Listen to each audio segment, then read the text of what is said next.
fx is equal to a0 upon 2 plus a1 cos pi x upon l plus a2 cos 2 pi x upon l plus a3 cos 3 pi x upon l plus dash dash dash infinite and plus b1 sin pi x upon l plus b2 sin 2 pi x upon l plus b3 sin 3 pi x upon l dash dash infinite.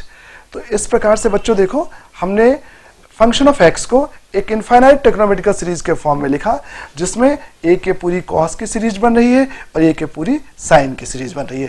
तो इस तरीके से हम function of x को expand करें जिसमें sin का term हो और कोसाइन का टर्म हो, तो इसको हम कहेंगे फोरियर एक्सपेंशन। एक ट्रिग्नोमेट्रिकल सीरीज है, इनफाइनाइट टर्म्स आ रहे हैं, sin के टर्म्स हैं, cos के टर्म है, और इस सीरीज को इतना बड़ा न लिख करके हम इसको सिग्मा नोटेशन लगा करके हम इस सीरीज को ऐसे भी लिख सकते हैं। We can write function of x is equal to, हम इसको ऐसा भी लिख सकते हैं a0/2, यहाँ पे सिग्मा, ओके, सिग्मा यहाँ पे हम लिखें an cos n pi x upon l plus bn sin n pi x upon l।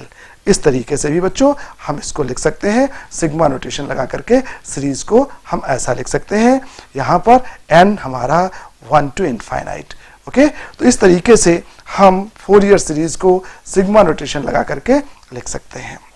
यहाँ पर fx is equal to a0/2 sigma n is equal to 1 to infinite an cos n pi x upon l plus bn sin n pi x upon l।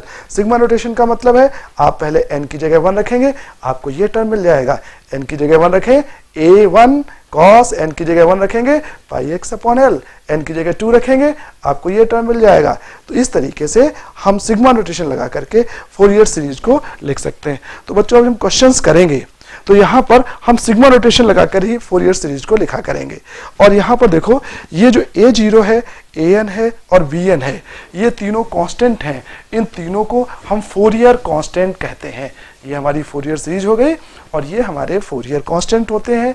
यहाँ पर यह a0, an and bn are constant called Fourier constant,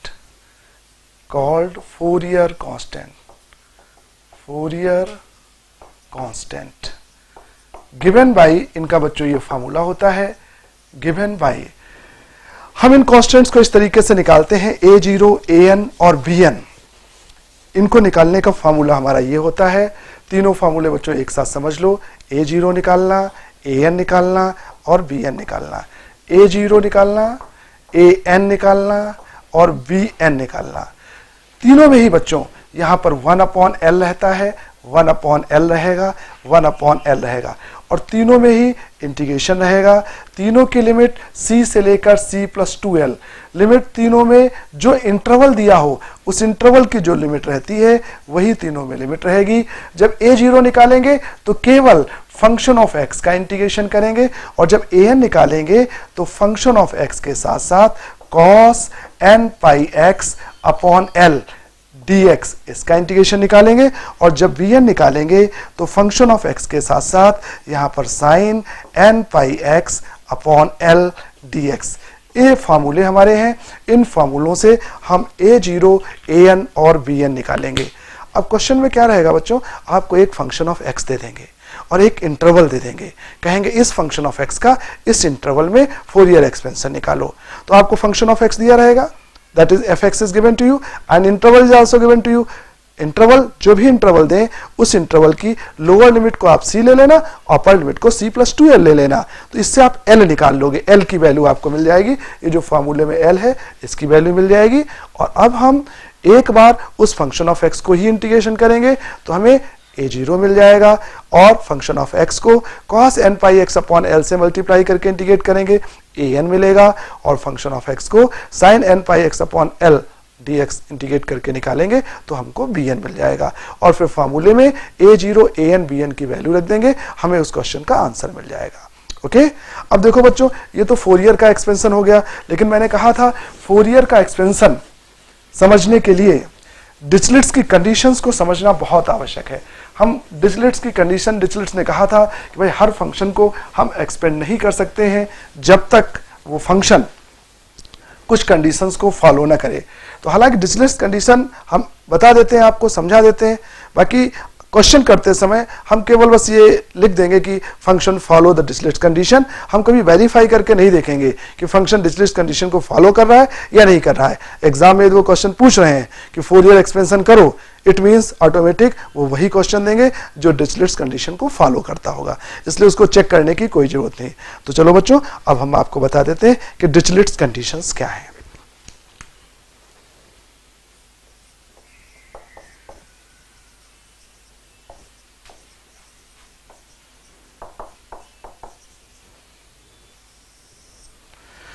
actually ये जो डिरिचलेट्स थे ना, ये बनना चाहते थे एसडीएम। एसडीएम जानते हो बच्चों, पीएससी के द्वारा सिलेक्शन होता है, गवर्नमेंट की एक पोस्ट है, बड़ी कोशिश की इन्होंने, ये एसडीएम तो बन नहीं पाया, मैथमेटिशियन बन गए। इनकी बहुत इच्छा थी एसडीएम बनने की, तो बच्चों ये एसडीएम नहीं बन पाया। इस एसडीएम का मतलब बच्चों यहां पर ये है, एस का मतलब है function should single valued, S for single valued. इन्होंने ये कहा कि जो फंक्शन है वो सिंगल वैल्यूड होना चाहिए। डी मतलब function should have finite discontinuities in that given particular interval, D discontinuity को बताता है। एम मतलब finite number of maxima minima, M बताता है function finite number maxima minima exist करना चाहिए उस पर्टिकुलर इंटरवल में। तो ये तीन चीजें याद रखना, यही डिरिचलेट्स कंडीशन है, एस, डी और एम। एस मतलब सिंगल वैल्यूड, डी मतलब डिसकंटिन्यूटी, एम मतलब maxima minima, S D M. आप इसको याद रखना, और ये तो है, function should be periodic, function periodic तो होना चाहिए, तो बात शुरू में ही अपन कर चुके थे। तो ये कंडीशंस अपन लिख लेते हैं।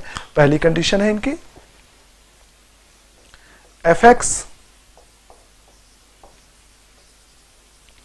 should be periodic.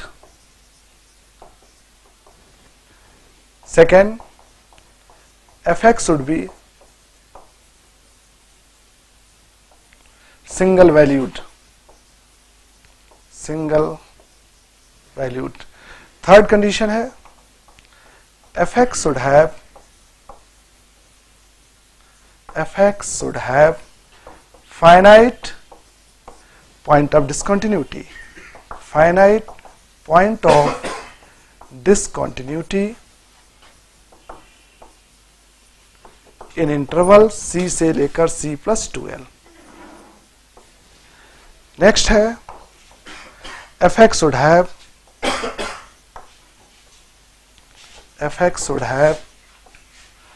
finite maxima minima, finite maxima and minima in interval c से लेकर c plus 2l. तो ये बच्चों डिरिचलेट्स कंडीशन है। अब आप चेक इसलिए नहीं करेंगे क्योंकि आपको आते ही नहीं कि डिसकंटिन्यूटी कैसे चेक करते हैं, आपको आते ही नहीं है कि फंक्शन सिंगल वैल्यूड होता है, इसका क्या मतलब है। तो इसलिए आप सभी बच्चे इसको चेक करने की कोई जरूरत नहीं है, फंक्शन देंगे, it means that function must satisfy Dirichlet's condition, आपको तो केवल एक्सपेंशन करना है। ठीक है बच्चों, तो ये तो हमारी फोरियर की थ्योरी रही। होता क्या है, आपको क्वेश्चन दिया जाएगा और एक क्वेश्चन तो निश्चित रूप से पूछा जाएगा, और ये जो पूरा चैप्टर है इसको बच्चों हम 3 पार्ट में डिवाइड करेंगे। एक पार्ट में हम ऐसे क्वेश्चंस का फोरियर एक्सपेंशन निकालेंगे जो कंटिन्यूअस फंक्शन है, दूसरे में डिसकंटिन्यू होंगे फंक्शन, तीसरे में हाफ रेंज फोरियर की बात करेंगे। ओके, तो एक एक करके हम आपको समझाते हैं। सबसे पहले हम आपको फोरियर सीरीज का एक क्वेश्चन करवा रहे हैं। हर क्वेश्चन को करने का बच्चों एक ही जैसा तरीका है, बहुत सिंपल तरीका रहता है। फंक्शन आपको दिया जाएगा, इंटरवल आपको दिया जाएगा, आप एल निकालोगे और एल निकालकर प्रत्येक क्वेश्चन में आपको a0, an और bn निकालना है। ओके, और फार्मूले में a0 an bn रख देना है, आपको फोरियर एक्सपेंशन मिल जाएगा। इस तरीके से आपको फंक्शन का फोरियर एक्सपेंशन करना है। ठीक है, तो चलो बच्चों हम सबसे पहले एक क्वेश्चन आपका लेते हैं। लिखो बच्चों question.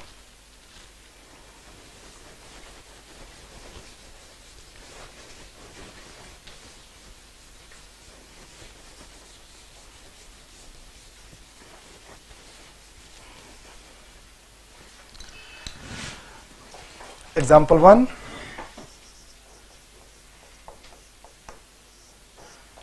find Fourier expansion of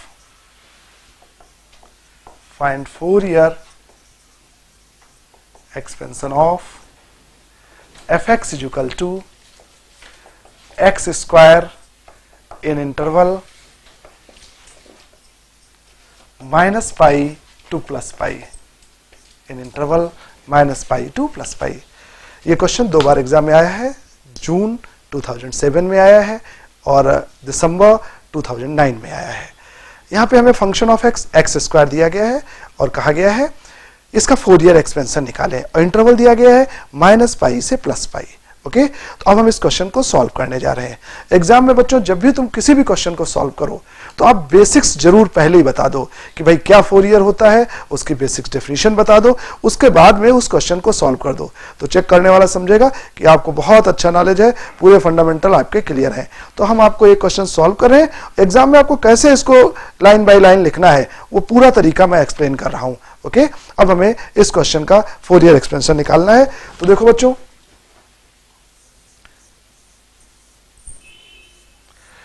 सबसे पहले हम फोरियर की जो बेसिक कहानी आपको बताई है, जो बेसिक थ्योरी बताई है, उस पूरे को एक्सप्लेन करेंगे और उसके बाद में हम इस क्वेश्चन के लिए a0, an और bn निकालेंगे और उनकी वैल्यू यहां पर हम सब्स्टिट्यूट कर देंगे।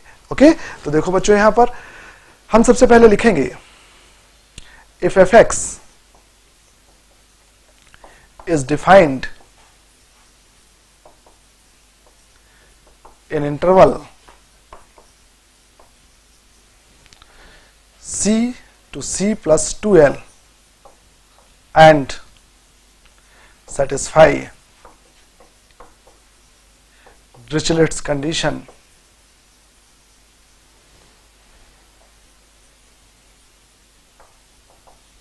then fx can be expanded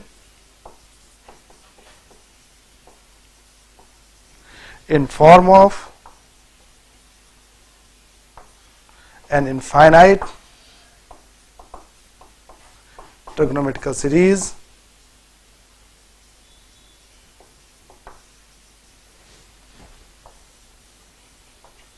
having terms of sine and cosine as follows.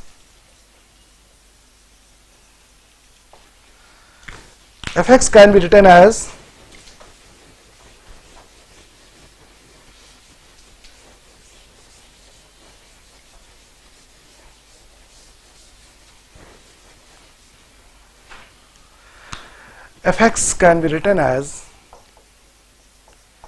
a0 upon 2 sigma n is equal to 1 to infinite an cos n pi x upon L plus bn sin n pi x upon L.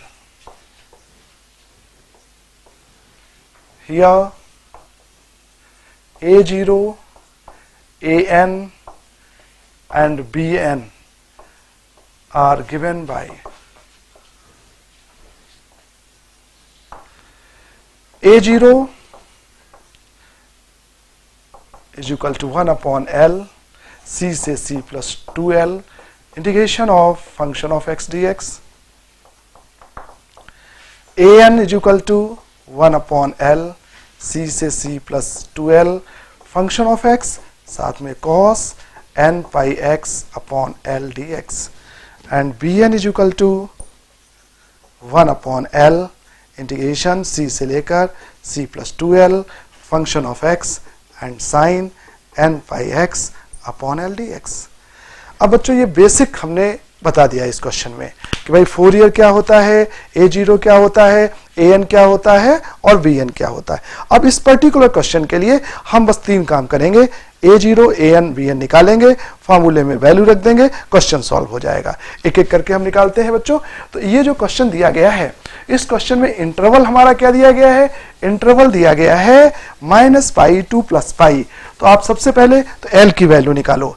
आप यहां पे लिखो इस प्रश्न में, here in this problem c is equal to -π, lower limit that is c, and c plus 2l is equal to upper limit that is +π। सबसे पहले आप l निकालो, c की वैल्यू आप यहां सब्स्टिट्यूट कर दो, c की जगह आप रखो -π plus 2l is equal to π, इसको यहां ट्रांसफर कर दो, तो 2l is equal to 2π, 2 cancel, यानी इस प्रश्न में l आप π लेकर के चलेंगे। इस प्रश्न में l is equal to π दिया गया है और फंक्शन ऑफ x जिसका एक्सपेंशन करना है वो आपका x² दिया गया है। ठीक है, हमें l पता चल गया। हर क्वेश्चन में